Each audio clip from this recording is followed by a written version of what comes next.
Day 13. Mukenko, June 25th, 1979.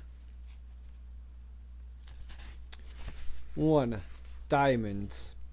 In the morning, a fine layer of black ash covered the campsite, and in the distance, Mukenko was belching great quantities of black smoke. Amy tugged at Elliot's sleeve. "Leave now," she signed insistently. "No, Amy," he said.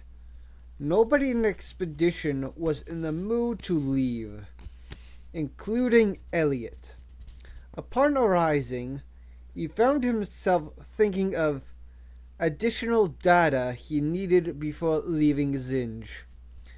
Elliot was no longer satisfied with the skeleton of one of these creatures.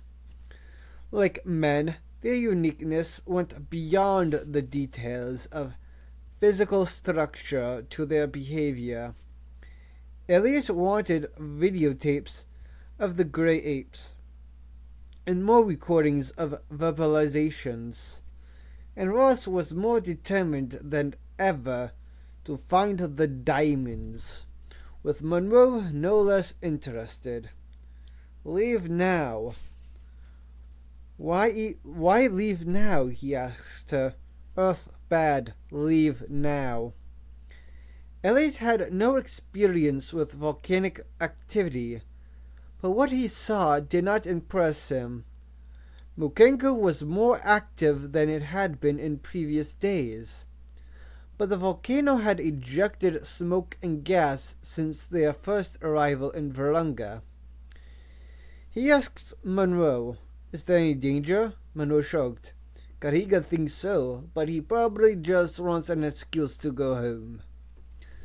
Amy came running over to Monroe, raising her arms, slapping them down on the earth in front of him. Monroe recognized this as her desire to play.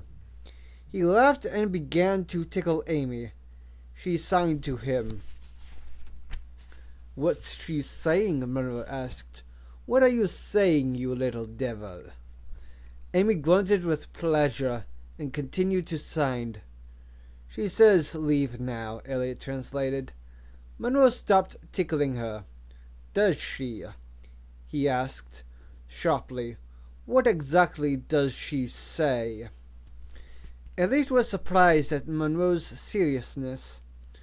Although Amy accepted his interest in her communications as perfectly proper, she signed again more slowly, for Monroe's benefit, her eyes on his face.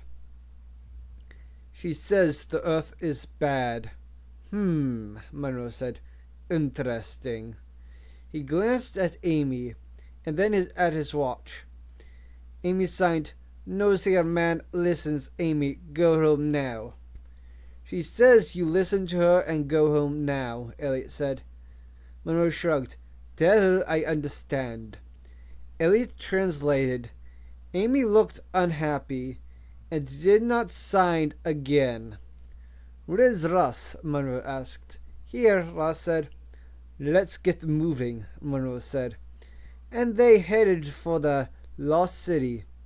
Now they had another surprise.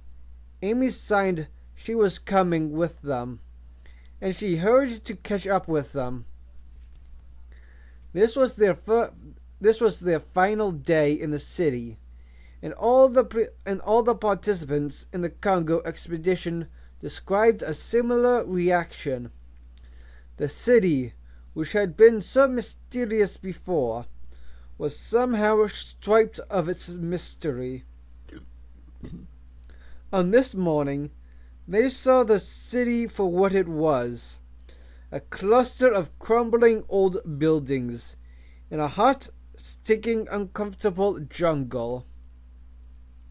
They all found it tedious, except for Monroe. Monroe was worried. Elliot was bored, talking about verbalizations, and why he wanted tape recordings, and whether it was possible to preserve a brain from one of these apes to take back with them. It seemed there was some academic debate about where language came from. People used to think language was a development of animal cries, but now they knew that animal barks and cries were controlled by the limbic system of the brain. And that real language came from some other part of the brain called Broca's area. Monroe couldn't pay attention. He kept listening to the distant rumbling of Mukenko. Monroe had first-hand experience with volcanoes. He had been in the Congo in 1968 when Mbuti, another of the Virunga volcanoes, erupted. When he had heard the sharp explosions the day before, he had recognized them as brontides, the unexplained accompaniments of coming earthquakes. Monroe had assumed that Mukenko would soon erupt, and when he had seen the flickering laser beam the night before, he had known there was new rumbling activity on the upper slopes of the volcano. Monroe knew that volcanoes were unpredictable, as witnessed by the fact that this ruined city at the base of an active volcano had been untouched after more than 500 years. There were recent lava fields on the mountain slopes above, and others a few miles to the south, but the city itself was spared. This in itself was not so remarkable. The configuration of Mukenko was such that most eruptions occurred on the gentle south slope, but it did not mean that they were now in any less danger. The unpredictability of volcanic eruptions meant that they could become life-threatening in a matter of minutes. The danger was not from lava, which rarely flowed faster than a man could walk. It would take hours for lava to flow down from Mukenko's summit. The real danger from volcanic eruptions was ash and gas. Just as most people killed by fires actually died from smoke inhalation, most deaths from volcanoes were caused by asphyxiation from dust and carbon monoxide. Volcanic gases were heavier than air.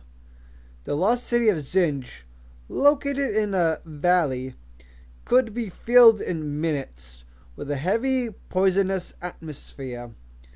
Should Mukenko discharge a large quantity of gas? The question was how rapidly Mukenko was building toward a major eruptive phase.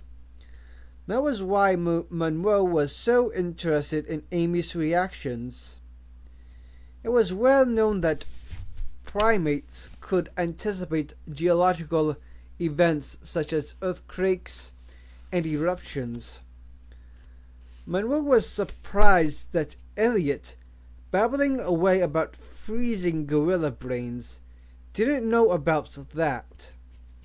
And he was even more surprised that Ross, with her extensive geological knowledge, did not regard the morning ashfall as the start of a major volcanic eruption.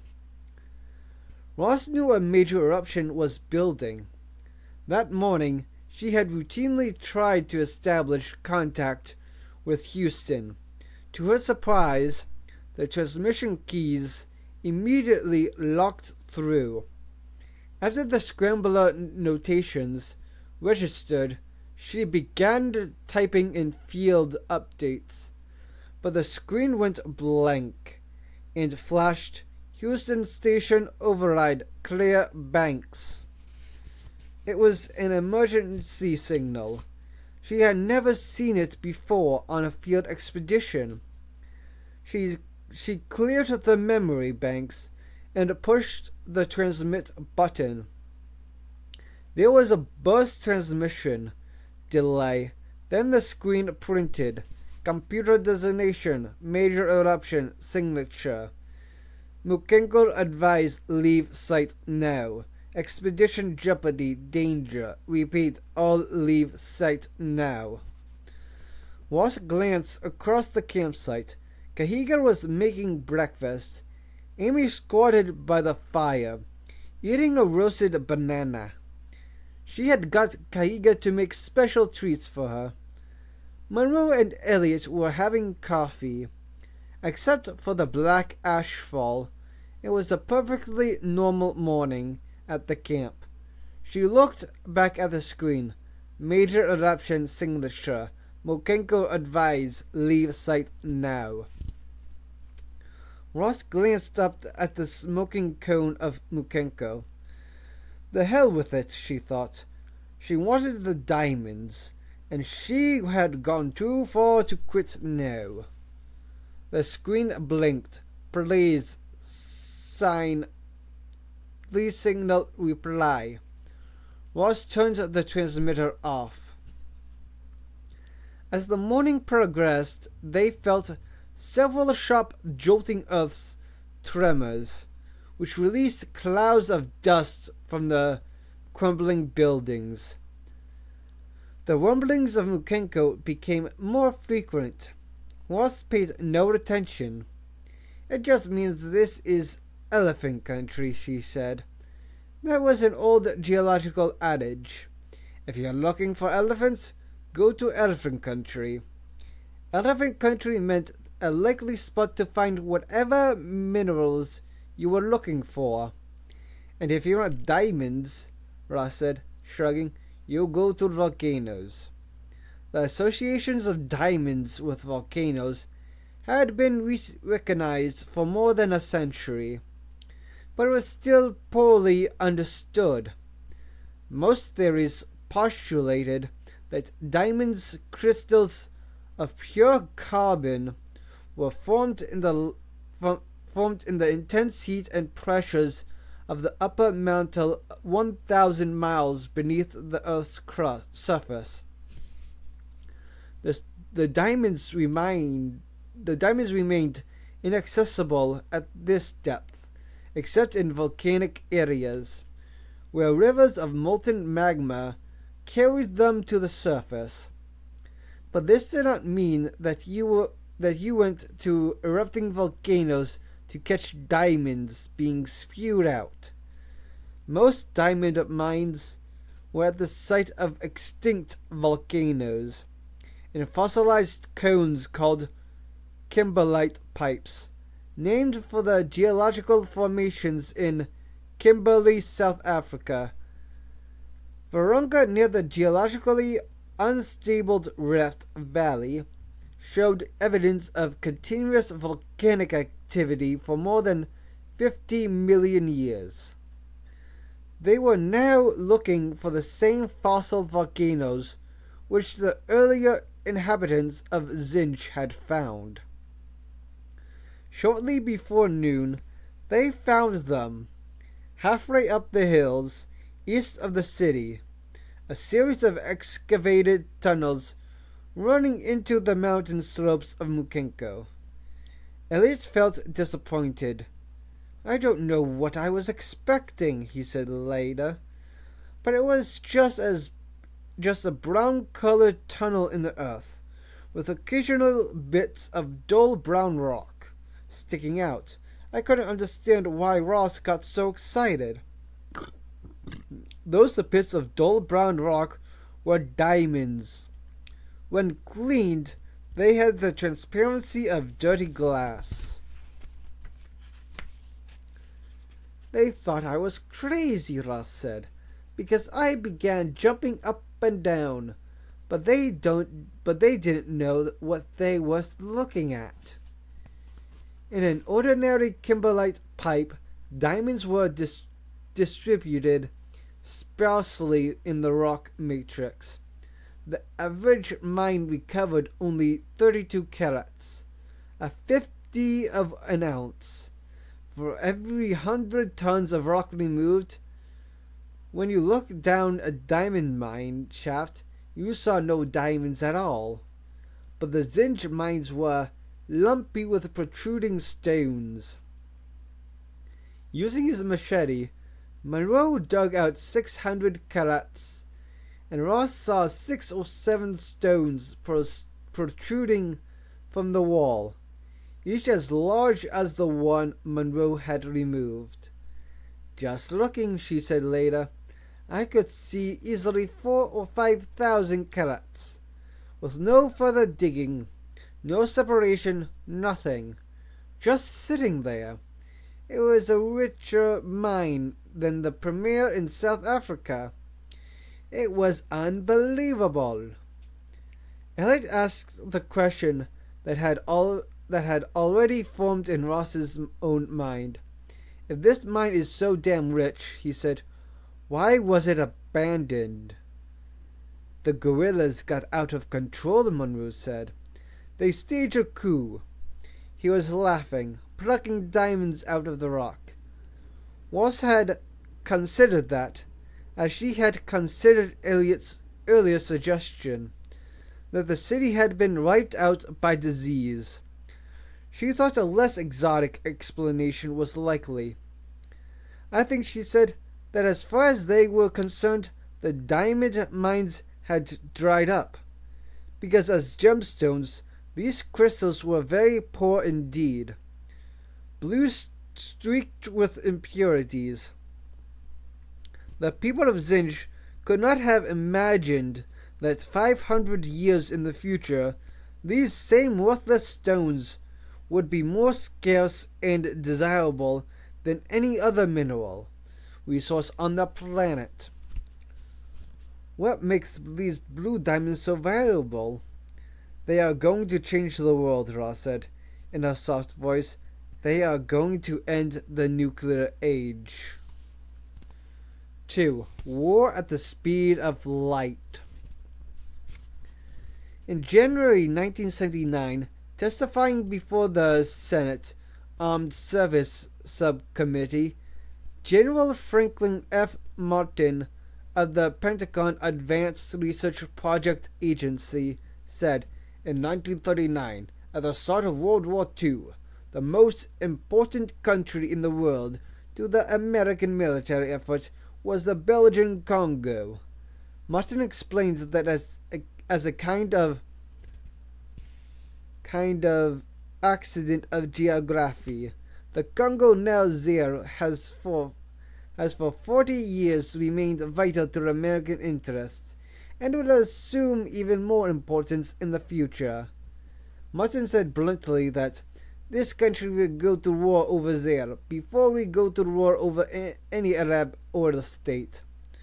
During World War II, in 3 highly secret shipments, the Congo supplied the United States with uranium used to build the atomic bombs exploded over Japan. By 1960, the U.S. no longer needed uranium, but copper and cobalt was strategically important. In the 1970s, the emphasis shifted to Zaire's reserves of tantalum, wolframite, germanium, substances vital to semiconducting electronics. And in the 1980s, so-called Type 2B blue diamonds will constitute the most important military resource in the world. And the presumption was that Zaire had such diamonds. In General Martin's view, blue diamonds were essential because we are entering a time when the brute destructive power of a weapon will be less important than its speed and intelligence.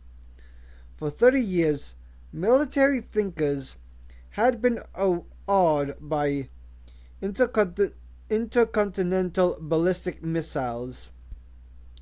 But Martin says that ICBMs are crude weapons. They do not begin to approach the theoretical limits imposed by physical laws. According to Einsteinian physics, Nothing can happen faster than the speed of light. 186,000 miles a second. We are now developing high-energy pulsed lasers and particle beams weapon systems, which operate at the speed of light. In the face of such weapons, ballistic missiles traveling a mere 17,000 miles an hour are slow-moving dinosaurs from a previous era, as inappropriate as cavalry in World War I, and as easily eliminated. Speed of light weapons were best suited to space and would first appear in satellites. Martin noted that the Russians had made a kill of the American spy satellite VV-02 as early as 1973. In 1975, Hughes aircraft developed rapid aiming and firing systems, which locked onto multiple targets, firing 808 high-energy pulses in less than 1 second. By 1978, the Hughes team had reduced response time to 50 nanoseconds, 50 billionths of a second, and increased beam accuracy to 500 missile knockdowns in less than 1 minute. Such developments presaged the end of the ICBM as a weapon. Without a gigantic missiles, miniature high-speed computers will be vastly more important in future conflicts than nuclear bombs, and the speed of computation will be the single most important factor determining the outcome of World War III. Computer speed now stands at the center of the armament race, as megaton power once held the center 20 years ago. We will shift from electronic circuit computers to light circuit computers simply because of speed. The Fabry-Perot interferometer, the optical equivalent of a transistor, can respond in 1 picosecond, 10 to the negative 12 seconds, at least 1,000 times faster than the fastest Josephson junctions.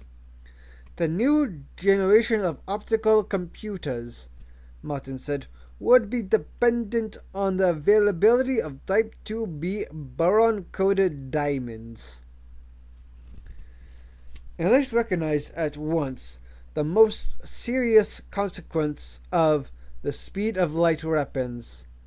They were much too fast for human comprehension. Men were accustomed to mechanized warfare, but a future war would be a war of machines, in a startlingly new sense. Machines would actually govern the moment-to-moment course of a conflict, which lasted only minutes from start to finish. In 1956, in the waning years of the strategic bomber military thinkers, imagine an all-out nuclear exchange lasting 12 hours. By 1963, ICBMs had shrunk the time course to 3 hours. By 1974, military theorists were predicting a war that lasted just 30 minutes. Yet this half-hour war was vastly more complex than any earlier war in human history. In the 1950s, if the Americans and the Russians launched all their bombers and rockets at the same moment, there would still be no more than 10,000 weapons in the air, attacking and counterattacking. Total weapons interaction events would peak at 15,000 in the second hour. This represented the impressive figure of 4 weapons interactions every second around the world. By giving diversified tactical warfare, the number of weapons and systems elements increased astronomically. Modern estimates imagined 400 million computers in the field with total weapons interactions at more than 15 billion in the first half hour of war. This meant there would be 8 million weapons interactions every second, in a bewildering ultra-fast conflict of aircraft missiles, tanks, and ground troops. Such a war was only manageable by machines. Human response times were simply too slow. World War III would not be a push-a-button war because as General Martin said, it takes too long for a man to push the button, at least 1.8 seconds, which is an eternity in modern warfare. This fact created what Martin called the rock problem. Human responses were geologically slow compared to a high-speed computer. A modern computer performs 2,000 calculations in the time it takes a man to blink. Therefore, from the point of view of computers fighting the next war, human beings will be essentially fixed and unchanging elements. Like rocks, humans' wars have never lasted long enough to take into account the rate of geological change. In the future, computer wars will not last long enough to take into account the rate of human change. Since human beings responded too slowly, it was necessary for them to relinquish decision-making control of the war to the faster intelligence of computers. In the coming war, we must abandon any hope of regulating the course of the conflict. If we decided to run the war at human speed, we will almost surely lose. Our only hope is to put our trust in machines. This makes human judgment, human values, human thinking utterly superfluous. World War III will be war by proxy, a pure war of machines, over which we dare exert no influence for fear of so slowing the decision-making mechanisms as to cause our defeat. And the final crucial transition, the transition from computers working at nanoseconds to computers working at picoseconds, was dependent on Type 2b diamonds. Elite was appalled by this prospect of turning control over to the creations of men. War shrugged. It's inevitable, she said. In Olduvai Gorge in Tanzania, there are traces of a house 2 million years old. The hominid creature wasn't satisfied with caves and other natural shelters. He created his own accommodations. Men have always altered the natural world to suit their purposes. But you can't give up control, Elliot said. We've been doing it for centuries, Ross said. What's a domesticated animal or a pocket calculator, except an attempt to give up control? We don't want to plow fields or do square roots, so we turn the job over to some other intelligence, which we've trained or bred or created. But you can't let your creations take over. We've been doing it for centuries, Ross repeated. Look, even if we refused to develop faster computers, the Russians would. They'd be in jail right now, looking for diamonds, if the Chinese weren't keeping them out. You can't stop technological advances. As soon as we knew something is possible, we have to carry it out. No, Elliot said. We can make our own decisions. I won't be a part of this. Then leave, she said. The Congo's no place for academics anyway. She began unpacking her rucksack, taking out a series of bright ceramic cones and a number of small boxes. With antennae, she attached a box to each ceramic cone, then entered the first tunnel, places the cones flat against the walls. Moving deeper into darkness. Peter not happy, Peter. No, Elliot said. Why not happy? It's hard to explain, Amy, he said. Peter tell Amy, good gorilla. I know, Amy. Karen Ross emerged from one tunnel and disappeared into the second.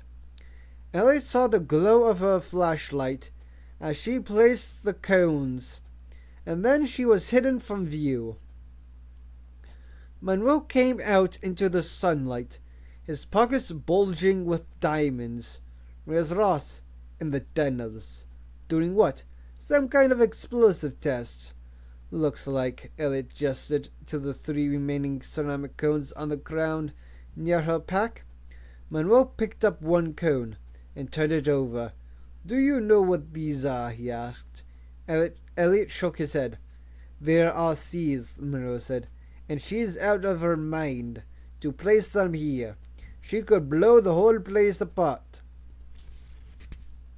Wasn't conventionals or RCs were timed explosives, a potent marriage of microelectronic and explosive technology. We used RCs 2 years ago on bridges in Angola, Monroe explained. Probably a sequence 6 ounces of explosive can bring down 50 tons of braced structural steel. You need one of those sensors. He gestured to a control box lying near her pack, which monitors shock waves from the early charges and detonates the later charges in the timed sequence to set up resonating waves which literally shake the structure to pieces. Very impressive to see it happen, Monroe glanced up at Mukenko, smoking above them. At that moment, Ross emerged from the tunnel, all smiles. We'll soon have our answers, she said. Answers? About the extent of the kimberlite deposits. I've set 12 seismic charges, which is enough to give us definitive readings. You've set 12 resonate charges, Monroe said. Well, they're all I brought. We've got to make do. They'll do, Monroe said. Perhaps too well. That volcano, he pointed upwards, is in an erupted phase. I placed a total of 800 grams of explosives, Ross said. That's less than 1.5 pounds. It can't make the slightest difference. Let's not find out. Elite listened to their argument with mixed feelings. On the face of it, Monroe's objections seemed absurd. A few trivial explosive charges, however timed, could not possibly trigger a volcanic eruption. It was ridiculous. Elliot wondered why Monroe was so adamant about the dangers. It was almost as if Monroe knew something that Elliot and Ross did not, and could not even imagine. 3. DoD approved Vulcan 7021. In 1978, Monroe had led a Zambia expedition, which included Robert Perry, a young geologist from the University of Hawaii. Perry had worked on Project Vulcan, the most advanced program financed under the Department of Defense Advanced Research Project Division. Vulcan was so controversial that during the 1975 House Armed Services Subcommittee hearings, Project DoD approved Vulcan 7021 was carefully buried among miscellaneous long-term fundings of national security significance. But the following year, Congressman David Ignaga, D. Hawaii, challenged DoD-approved Vulcan, demanding to know its exact military purpose and why it should be funded entirely within the state of Hawaii. Pentagon spokesman explained blandly that Vulcan was a tsunami warning system of value to the residents of the Hawaiian Islands, as well as to military installations there. Pentagon experts reminded Anaga that in 1948 a tsunami had swept across the Pacific Ocean, first devastating Kauai, but moving so swiftly along the Hawaiian island chain that when it struck Oahu and Pearl Harbor 20 minutes later, no effective warning had been given. That tsunami was triggered by an underwater volcanic avalanche off the coast of Japan, they said, but Hawaii has its own active volcanoes, and now Honolulu is a city of 500,000, and naval presence valued at more than $35 billion. The ability to predict tsunami activity secondary to eruptions by Hawaiian volcanoes assumes major long-term significance. In truth, Project Vulcan was not long-term at all. It was intended to be carried out at the next eruption of Mauna Loa, the largest active volcano in the world, located on the Big Island of Hawaii. The designated purpose of Vulcan was to control volcanic eruptions as they progressed. Mauna Loa was chosen because its eruptions were relatively mild and gentle. Although it rose to an altitude of only 13,500 feet, Mauna Loa was the largest mountain in the world, measured from its origin at the depths of the ocean floor. Mauna Loa had more than twice the cubic volume of Mount Everest. It was a unique and extraordinary geological formation, and Mauna Loa had long since become the most carefully studied volcano in history, having a permanent scientific observation station on its crater since 1928. It was also the most interfered with volcano in history, since the lava that floated down its slopes at 3-year intervals had been diverted by everything from aerial bombers to local crews, with shovels and sandbags. Vulcan intended to alter the course of Mauna Loa eruptions by venting the giant volcano, releasing the enormous quantities of molten magma by a series of timed non-nuclear explosions detonated along fault lines in the shield. In October 1978, Vulcan was carried out in secret, using Navy helicopter teams experienced in detonating high explosives, resonant conic charges. The Vulcan project lasted 2 days. On the third day, the civilian Mauna Loa Volcanic Laboratory publicly announced that the October eruption of Mauna Loa has been milder than anticipated, and no further eruptive episodes are expected. Project Vulcan was secret, but Monroe had heard all about it one drunken night around the campfire near Benghazi, and he remembered it now as Ross was planning a resonant explosive sequence in the region of a volcano in its eruptive phase. The basic tenet of Vulcan was that enormous pent-up geological forces, whether the forces of an earthquake or a volcano or a Pacific typhoon, could be devastatingly unleashed by a relatively small energy trigger. Was prepared to fire her conical explosives. I think, Monroe said, that you should try again to contact Houston. That's not possible, Ross said. Supremely confident, I'm required to decide on my own, and I've decided to assess the extent of diamond deposits in the hillsides now.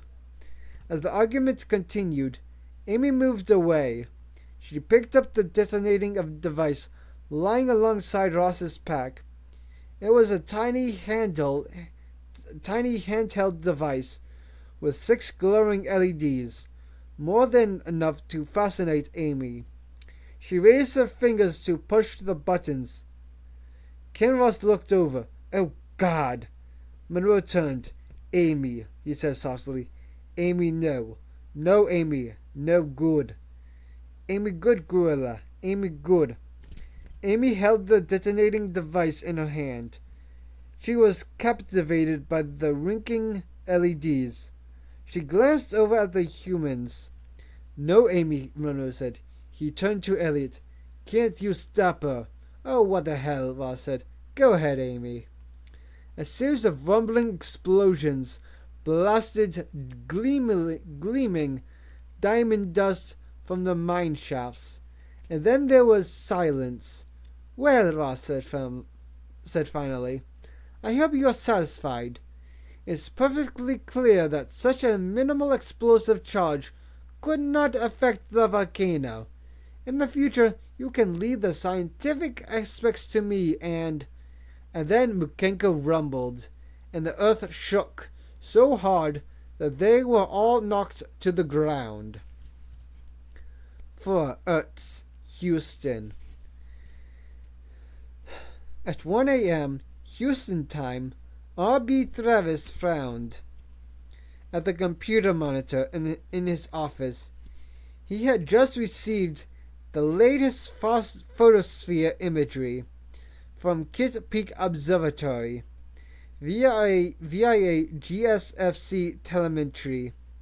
GSFC had kept him waiting all day for the data, which was only one of several reasons why Travis was in a bad humor. The photospheric imagery was negative. The sphere of the sun appeared black on the screen, with a glowing white chain of sunspots. There were at least 15 major sunspots across the sphere, one of which originated the massive solar flare that was making his life hell. For 2 days now, Travis had been sleeping at Earth's. The entire operation had gone to hell. Earth's had a team in northern Pakistan, not far from the troubled Afghan border, another in central Malaysia, in an area of communist insurrection, and the Congo team, which was facing rebelling natives and some unknown group of gorilla-like creatures. Communications with all teams around the world had been cut off by the solar flare for more than 24 hours. Travis had been running computer simulations on all of them with 6-hour updates. The results did not please him. The Pakistan team was probably alright, but would run 6 days over schedule and cost them an additional $200,000. The Malaysia team was in serious jeopardy, and the Congo team was classified canny, Earth's computer slang for cannot estimate. Travis had 2 canny teams in the past, in the Amazons in the Amazon in 1976, and in Sri Lanka in 1978. And he had lost people from both groups. Things were going badly. Yet this latest GSFC was much better than the previous report. They had, it seemed, managed a brief transmission contact with the Congo several hours earlier, although there was no verification response from Ross. He wondered whether the team had received the warning or not. He stared at the black sphere with frustration. Richards, one of the main data programmers, stuck his head in the door. "I have something relevant to this CFS." "Fire away," Travis said. Any news relevant to the Congo field survey was of interest. The South African Seismological Station at the University of Joburg reports tremors initiating at 12:04 p.m. local time. Estimated epicenter coordinates are consistent with Mount Mukenko in the Virunga chain. The tremors are multiple, running Richter 5 to 8. "Any confirmation?" Travis asked. "Nairobi is the nearest station, and they're computing a Richter 6 to 9, or Morelli 9, with heavy downfall of ejecta from the cone. They are also predicting that the LAC, the local atmospheric conditions, are conductive to severe electrical discharges." Travis glanced at his watch. 12:04 local time? It's nearly an hour ago, he said. "Why wasn't I informed?" Richard said it didn't come in from the African stations until now. "I guess they figured it's no big deal. Another volcano." Travis sighed. That was the trouble. Volcanic activity was now recognized as a common phenomenon on the Earth's surface. Since 1965, the first year that global records were kept, there had been 22 major eruptions each year, roughly one eruption every 2 weeks.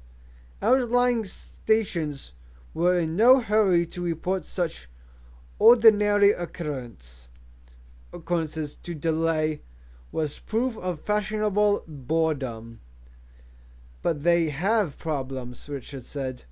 "With the satellites disrupted by the sunspots, everybody has to transmit surface cable, and I guess as far as they're concerned, the northeast Congo is uninhabited." Travis said, "How bad is Morelli 9? Richard paused. "It's pretty bad, Mr. Travis." 5. Everything was moving. In the Congo, Earth movement was Richter scale 8, a Morelli scale 9. At this severity, the Earth shakes so badly a man has difficulty standing. There are lateral shifts in the Earth, and rifts opened up. Trees and even steel frame buildings topple. For Elliot, Ross, and Monroe, the 5 minutes following the onset of the eruption was a bizarre nightmare. Elliot recalled that everything was moving. We were all literally knocked off our feet. We had to crawl on our hands and knees, like babies. Even after we got away from mine shaft tunnels, the city swayed like a wobbling toy. It was quite a while, maybe half a minute, before the buildings began to collapse. Then everything came down at once. walls caving in, ceilings collapsing, big blocks of stone crashing down into the jungle. The trees were swaying too, and pretty soon they began falling over. The noise of this collapse was incredible, and added to that was the sound from Mukenko. The volcano wasn't rumbling anymore. They heard staccato explosions of lava blasting from the cone. These explosions produced shock waves even when the earth was solid under their feet. They were knocked over without warning by blasts of hot air. It was, Elliot recalled, just like being in the middle of a war. Amy was panic-stricken. Grunting in terror, she leapt into Elliot's arms and promptly urinated on his clothes. And they began to run back toward the camp. A sharp tremor brought Ross to the ground. She picked herself up and stumbled onward awkwardly, acutely aware of the humidity and the dense ash and dust ejected by the volcano. Within minutes, the sky above them was dark as night, and the first flashes of lightning cracked through the boiling clouds. It had rained the night before. The jungle surrounding them was wet, the air supersaturated with moisture. In short, they had all the requisites for a lightning storm. Ross felt herself torn between the perverse desire to watch this unique theoretical phenomenon and the desire to run for her life. In a searing burst of blue-white light, the lightning storm struck bolts of electricity crackled all around them like rain. Ross later estimated there were 200 bolts within the first minute, nearly 3 every second. The familiar shattering crack of lightning was not punctuation but a continuous sound, a roar like a waterfall.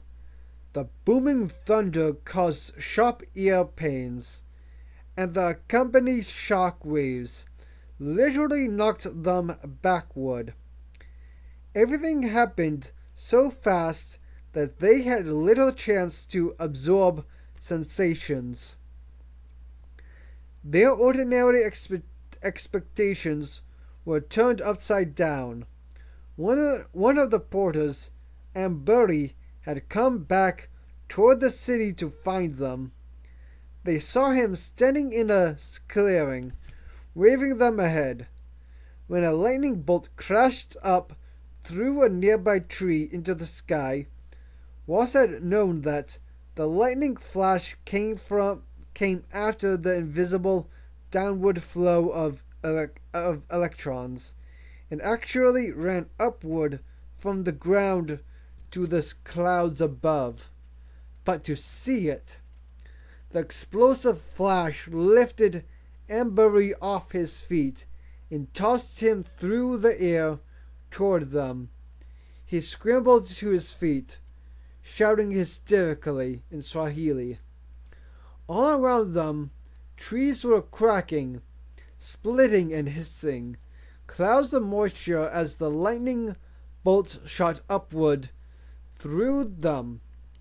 Ross later said the lightning was everywhere.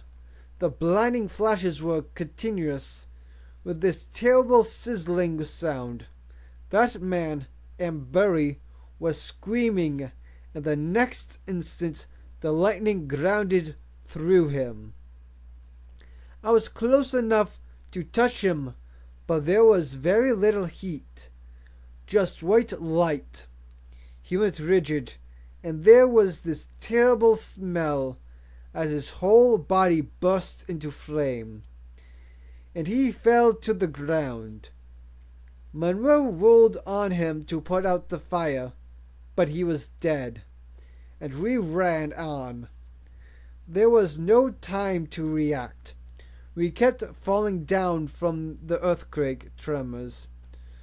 Soon we were all half blinded from the lightning. I remember hearing somebody screaming, but I didn't know who it was. I was sure we would all die. Near camp, a gigantic tree crashed down before them, presenting an obstacle as broad and high as the 3-story building. As they clambered through it, lightning sizzled through the damp branches, striping off bark, glowing and scorching. Amy howled when a white bolt streaked across her hand as she grabbed a wet branch. Immediately she dived to the ground, burying her head in the low foliage, refusing to move. Elliot had to drag her the remaining distance to the camp. Monroe was the first to reach camp. He found Kahiga trying to pack the tents for their departure, but it was impossible with the tremors, and the lightning crashed down through the dark ashen sky. 1 mile tent burst into flames. They smelled the harsh burning plastic. The dish antenna, resting on the ground, was struck and split apart, sending metal fragments flying. "Leave," Monroe shouted. "Leave." "Neither Mizi," Kaiga shouted, grabbing his pack hastily. He glanced back toward the others, and in that moment, Elliot stumbled out of the black gloom with Amy clinging to his chest. He had injured his ankle and was limping slightly. Amy quickly dropped to the ground. "Leave," Monroe shouted. As Elliot moved on, Moss emerged from the darkness of the ashen atmosphere, coughing, bent double. The left side of her body was scorched and blackened, and the skin of her left hand was burned. She had been struck by lightning, although she had no lighter memory of it. She pointed to her nose and throat, coughing. "Burns. Hurts." "It's the gas," Monroe shouted. He put his arms around her and half lifted her from her feet, carrying her away. "We have to get up here." An hour later, on higher ground, they had a final view of the city, engulfed with smoke and ash. Farther up on the slopes of the volcano, they saw a line of trees burst into flames, as an unseen dark wave of lava came sliding down the mountainside. They heard agonized bellows of pain from the gray gorillas on the hillside as hot lava rained down on them. As they watched, the foliage collapsed closer and closer to the city, until finally the city itself crumpled under a darkly descending cloud and disappeared. The lost city of Zinj was buried forever. Only then did Ross realize that her diamonds were buried forever as well. 6. Nightmare. They had no food, no water, and very little ammunition. They dragged themselves through the jungle, clothes burned and torn, faces haggard, exhausted. They did not speak to one another, but silently pressed on. Elliot said later they were living through a nightmare. The world through which they passed was grim and colorless. Sparkling white waterfalls and streams now ran black with soot, splashing into scummy pools of grey foam. The sky was dark grey, with occasional red flashes from the volcano. The very air became filmy grey. They coughed and stumbled through the world of black soot and ash. They were all covered with ash, their packs gritty on their backs, their faces grimy when they wiped them, their hair many shades darker, their noses and eyes burned. There was nothing to do about it. They could only keep going. As Ross trudged through the dark air, she was aware of an ironic ending to her personal quest. Ross had long since acquired the expertise to tap into any Earth's databank she wanted, including the one that held her own evaluations. She knew her assigned qualities by heart: youthful, arrogant, probably, tenacious, human rapport. She particularly resented that one. Domineering, maybe. Intellectually arrogant, only natural, insensitive, whatever that meant, driven to succeed at any cost. Was that so bad? She knew her late-stage conclusions. All that flop-over matrix garbage about parental figures and so on. And the last line of her report: subject must be monitored in late-stage goal-oriented procedures. But none of that was relevant. She had gone after the diamonds only to be beaten by the worst volcanic eruption in Africa in a decade. Who could blame her for what had happened? It wasn't her fault. She would prove that on her next expedition. Monroe felt the frustration of a gambler who has placed every bet correctly but still loses. He had been correct to avoid the Euro-Japanese consortium. He had been correct to go with Earth's, and yet he was coming out empty-handed. Well, he reminded himself, feeling the diamonds in his pockets, not quite empty-handed. Elliot was returning without photographs, videotapes, sound recordings, or the skeleton of a gray gorilla.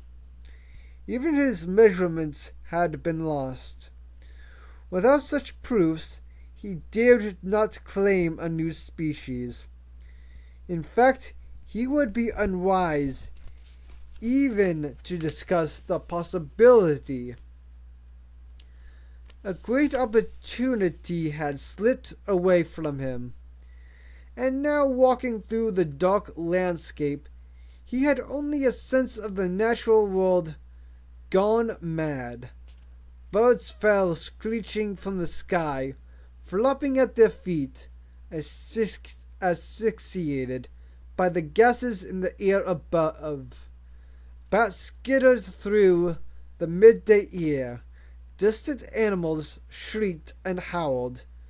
A leopard, fur burning on its hind quarters, ran past them at noon. Somewhere in the distance, elephants trumpeted with alarm. They were trudging lost souls in a grim, sooty world that seemed like a description of hell. Perpetual fire and darkness, where tormented souls screamed in agony. And behind them, Mukenko spat cinders and glowing rain. At one point, they were engulfed in a shower of red-hot embers that sizzled as they struck the damp canopy overhead. Then turned the wet ground underfoot smoky, burning holes in their clothing, scorching their skin, setting hair smoldering as they danced in pain, and finally sought shelter beneath tall trees. Huddled together, awaiting the end of the fiery rain from the skies. Monroe planned from the first moments of the eruption to head directly for the wrecked C-130 transport, which would afford them shelter and supplies. He estimated they would reach the aircraft in 2 hours. In fact, 6 hours passed before the gigantic ash-covered hulk of the plane emerged from the murky afternoon darkness. One reason it had taken them so long to move away from Congo was that they were obliged to avoid General Muguru and his troops. Whenever they came across jeep tracks, Monroe led them farther west, into the depths of the jungle. "He's not a fellow you want to meet," Monroe said, "and neither are his boys. And they think nothing of cutting your liver out and eating it raw." Dark ash on wings and fuselage made the giant transport look as if it had crashed in black snow. Off one bent wing, a kind of waterfall of ash hissed over the metal, down to the ground. Far in the distance, they heard the soft beatings of Kigani drums and thumping mortar from Muguru's troops. Otherwise, it was ominously quiet. Monroe waited in the forest beyond the wreckage, watching the airplane. Ross took the opportunity to try to transmit on the computer, continuously brushing ash from the video screen, but she could not reach Houston. Finally, Monroe signaled, and they all began to move forward. Amy panicked, tugged at Monroe's sleeve. "No go," she signed. "People there." Monroe frowned at her, glanced at Elliot. Elliot pointed to the airplane. Moments later, there was a crash, and 2 white-painted Kigani warriors emerged from the aircraft onto the high ring. They were carrying cases of whiskey and arguing about how to get them down to the jungle floor below. After a moment, 5 more Kigani appeared beneath the ring, and the cases were passed to them. The 2 men above jumped down, and the group moved off. Monroe looked at Amy and smiled. "Amy, good gorilla," she signed. They waited another 20 minutes, and when no further Kigani appeared, Monroe led the group to the airplane. They were just outside the cargo doors, when a rain of white arrows began to whistle down on them. "Inside!" Monroe shouted, and hurried them all up the crumpled landing gear, onto the upper ring surface, and from there into the airplane. He slammed the emergency door. Arrows clattered on the outer metal surface. Inside the transport, it was dark. The floor side tilted at a crazy angle. Boxes of equipment had slid across the aisles, toppled over and smashed. Broken glassware crunched underfoot. Elliot carried Amy to a seat, and then noticed that the Kigani had defecated on the seats. Outside they heard drums, and the steady rain of arrows on the metal and windows. Looking out through the dark ash, they glimpsed dozens of white-painted men running through the trees, slipping under the ring. What are we going to do? Ross asked. Shoot them, Monroe said briskly, breaking open their supplies. Removing machine gun clips. We aren't short of ammunition. But there must be 100 men out there. Yes, but only one man is important. Kill the Kigani with red streaks painted beneath his eyes. That'll end the attack right away. Why? Elliot asked. Because he's the Angara sorcerer, Monroe said, moving forward to the cockpit. Kill him and we're off the hook. Poison-tipped arrows clattered on the plastic windows and rang against the metal. The Kigani also threw feces, which thudded dully against the fuselage. The drums beat constantly. Amy was terrified and buckled herself into a seat, signing, "Amy, leave now, birds fly." Elliot found two Kigani concealed in the rear passenger compartment. To his own amazement, he killed both without hesitation, firing the machine gun which bucked in his hands, blasting the Kigani back into the passenger seats, shattering windows, crumpling their bodies. "Very good, Doctor," Kaiga grinned. Although by then Elliot was shaking uncontrollably. He slumped into a seat next to Amy. "People attack, bird fly now, bird fly, Amy won't go." "Soon, Amy," he said, hoping it would prove true. By now the Kigani had abandoned their frontal assault. They were attacking from the rear, where there were no windows. Everyone could hear the sound of bare feet moving over the tail section and up onto the fuselage above their heads. Two warriors managed to climb through the open aft cargo door. Monroe, who was in the cockpit, shouted, "If they get you, they eat you." Ross fired at the rear door, and blood spattered on her clothes as the intruding Kigani were knocked out backward. "Amy no like," she sighed. "Amy want to go home." She clutched her seatbelt. There's the son of a bitch," Monroe shouted, and fired his machine gun. A young man of about 20, his eyes smeared with red, fell onto his back, shuddering with machine gun fire.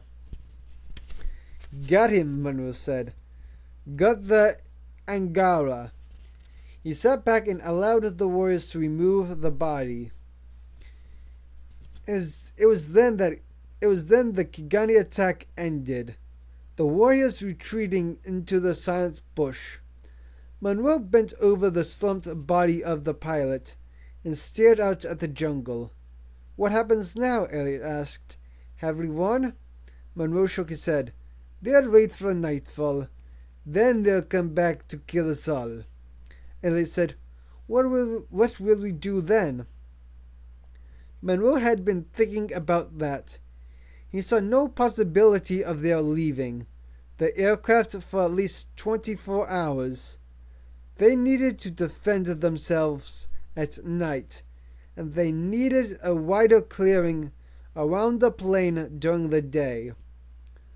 The obvious solution was to burn the waist-high bush in the immediate vicinity of the plane. And they could do that without exploding the residual fuel in the airplane tanks. "Look for flamethrowers," he told Kahiga, "or gas canisters." And he began to check for documents that would tell him tank locations on the C-130. Ross approached him. "We're in trouble, aren't we?" "Yes," Monroe said. "He didn't mention the volcano." "I suppose I made a mistake." "Well, you can atone," Monroe said, by thinking of some way out. I'll see what I can do, she said seriously, and went aft. 15 minutes later, she screamed. Monroe spun back into the passenger compartment, his machine gun raised to fire. But he saw that Ross had collapsed into a seat, laughing hysterically. The other stared at her, not sure what to do. He grabbed her shoulders and shook her. "Get a grip on yourself," he said, but she just went on laughing.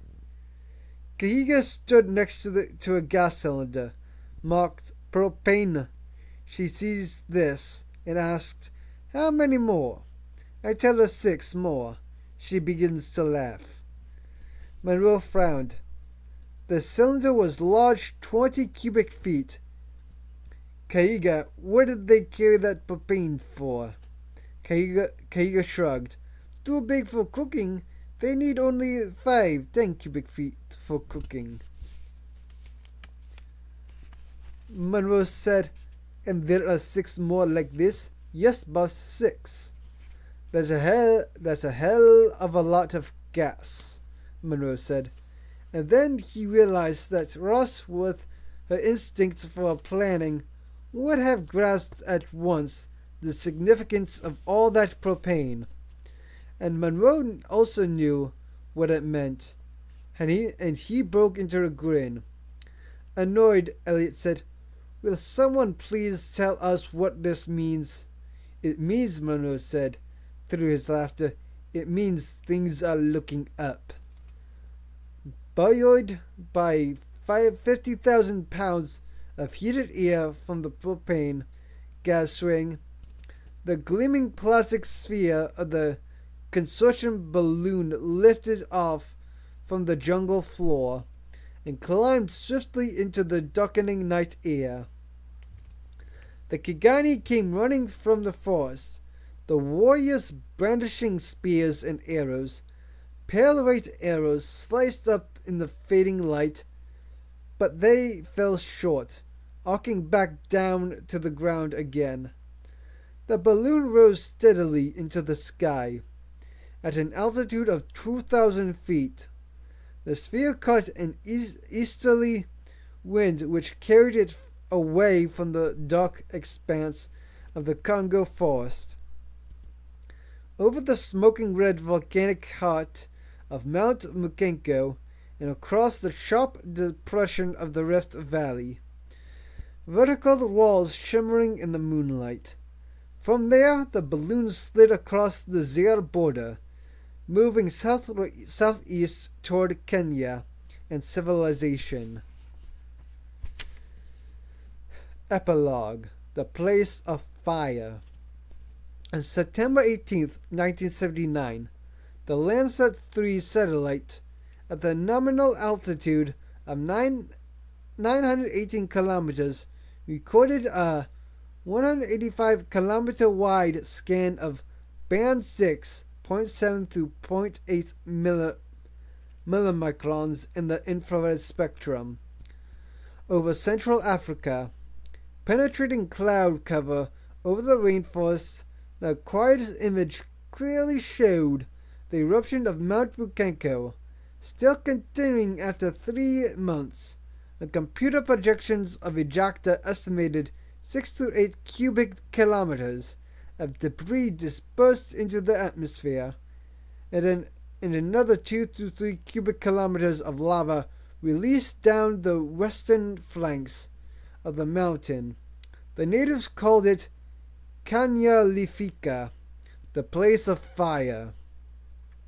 On October 1st, 1979, R.B. Travis formally canceled the Blue contract, reporting that no natural source of Type 2B diamonds could be anticipated in the foreseeable future.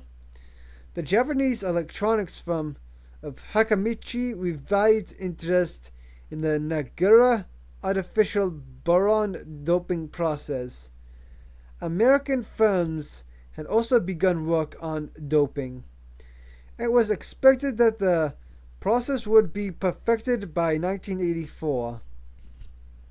On October 23rd, Karen Ross resigned from Earth to work for the U.S. Geological Survey (EDC) in Sioux Falls, South Dakota, where no military work was conducted and no fieldwork was possible.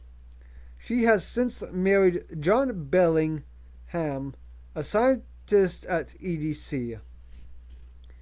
Peter Elliott took an indefinite leave of absence from the Berkeley Department of Zoology on October 30th.